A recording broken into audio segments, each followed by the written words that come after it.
minutes for an opening statement. Thank you, Chair Collins and Ranking Member Wilson, for holding this hearing. Congratulations, Secretary Tell, on your confirmation last month. I'm happy to welcome you to the T&I Committee for your first appearance at a hearing since your confirmation. And congratulations, Lieutenant General Graham, on your promotion to Chief Engineers. I know this isn't your first time in front of the committee, but it's a first time as Chief.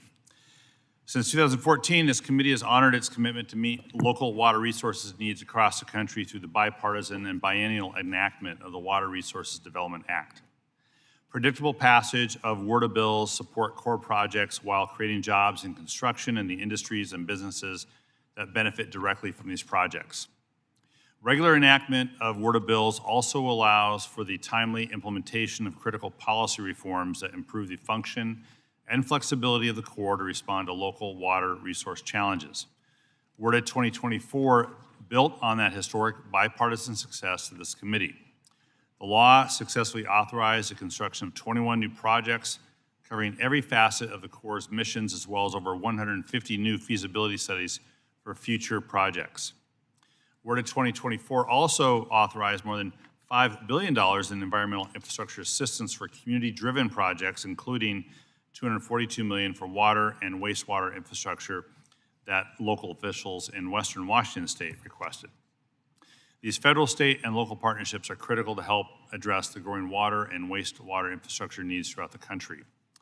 Lastly, WRDA 2024 continued to expand America's navigational capacity, strengthen its supply chains, ensure our communities are resilient to the challenges posed by climate change, and increase opportunities for the Corps to partner with rural, tribal, and economically disadvantaged communities in addressing their unique needs.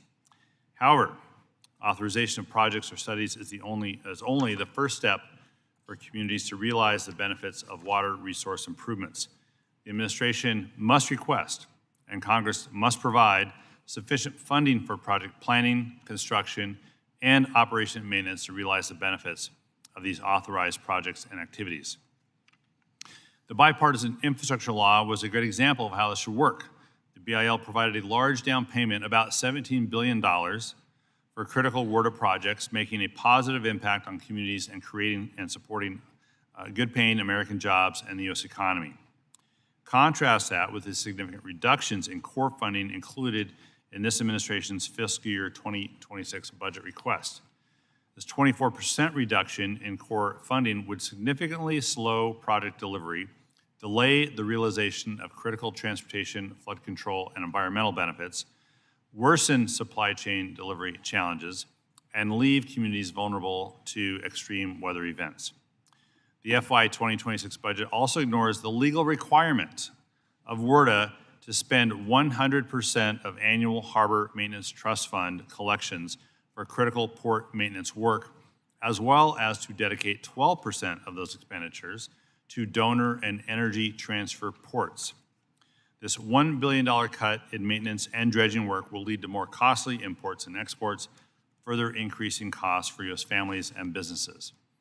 And this cut will equally affect our largest container ports, such as Seattle-Tacoma, Los Angeles, Long Beach, and New York, New Jersey, as well as ports critical to domestic energy production, such as Mobile, Houston, and New Orleans. Robust and sustained federal investment is necessary for timely implementation of flood control, navigation, environmental restoration, water supply, and other key projects. Cuts to core funding will lead to higher costs for communities and families down the road. Deferred maintenance becomes disaster recovery. Preventable failures become national emergencies. So I look forward to our continued partnership with Chair Graves, Chair Collins, and Ranking Member Wilson in developing a new bipartisan WRDA 2026. And I welcome the leadership of the Corps here today as part of that discussion. And with that, I yield back. Thank you. I would